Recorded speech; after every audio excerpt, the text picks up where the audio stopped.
In today's gaming news, WildStar finally gets a launch window, Age of Wonders 3 is announced, Neverwinter enters beta this weekend, and the next Xbox may require a constant internet connection.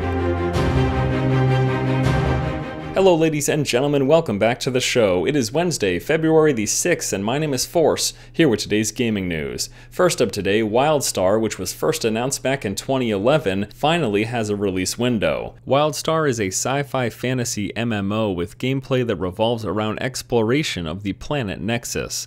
The game features a path system that allows players to select their preferred style as an explorer, soldier, scientist, or settler, with unique endgame content for each type.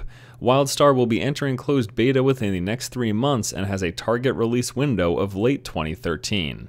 This actually seems like a really interesting MMO, and I like the fact that they're trying a unique twist on endgame content, basically having you choose a preferred playstyle and tailoring content to what you decide. It's definitely something that I'll be keeping my eye on in 2013. Next up in news, Age of Wonders 3 has been announced. Age of Wonders is a turn-based strategy series that Triumph Studios co-created with Epic Games back in 1999. Today, Triumph announced that the next installment, Age of Wonders 3, is currently in development. The game is planned for an autumn 2013 release on PC, and they hope to also release a Mac and potentially tablet version. Now, it's important to note that Epic Games actually worked on the first Age of Wonders, so I'll be interested to see if they play any role in Age of Wonders 3, at which point we can expect a cover system and guns with chainsaws. Next up in news, Neverwinter will be having a limited beta event this weekend. Neverwinter is a free-to-play action MMORPG inspired by R.A. Salvatore's Neverwinter Saga book trilogy. Perfect World will be having a beta weekend event for the game starting this Friday and lasting through Sunday. During the limited beta, players will have access to the Rogue, Fighter, and Cleric classes, and will be able to see the game's content up to level 30. You can register for a chance to get into the beta, or guarantee access by purchasing a Founders Pack. Last up in news today, there are rumors that the next Xbox will require an always-on internet connection.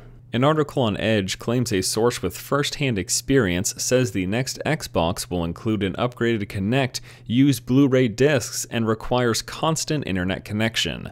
Although users will need always-on internet, physical discs for games will still be sold in stores, which likely means the internet requirement is an attempt to cut out the second-hand game market. Well, the writing's in the sand, and although this may be a little shocking for console gamers, it's something that us PC gamers have had to deal with for quite some time now. As much as I will tout the virtues of Steam, it does have some pretty egregious DRM, meaning for the most part, for a majority of the games in my library, I do always need to be connected to the internet. And while that may seem problematic to most, I can tell you, after about doing this for 2.5 years, I personally haven't run into many issues. Now, I know there's a large segment of people out there that would have a problem with this, either because they don't have constant internet connection or they don't have internet connection at all. But I'm assuming that Microsoft and potentially Sony are thinking about the fact that they make no money on the used game market, and they're just going to cut their losses on anyone who doesn't purchase the console and make that money back with the fact that no used games will ever be sold, because of the fact that there will probably be some sort of a check system that ties any games that you put onto your console to an account or to the physical console itself.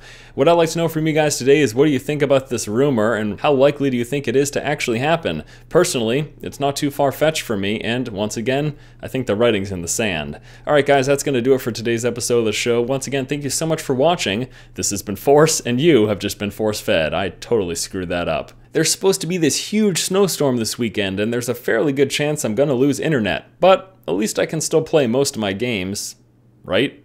Alright, so let's relax with a nice game of Smite. How's about some Borderlands 2? Okay. Surely Magic the Gathering will work. Well, at least I've got Dead Space 3, a single-player game. Damn you, always on DRM!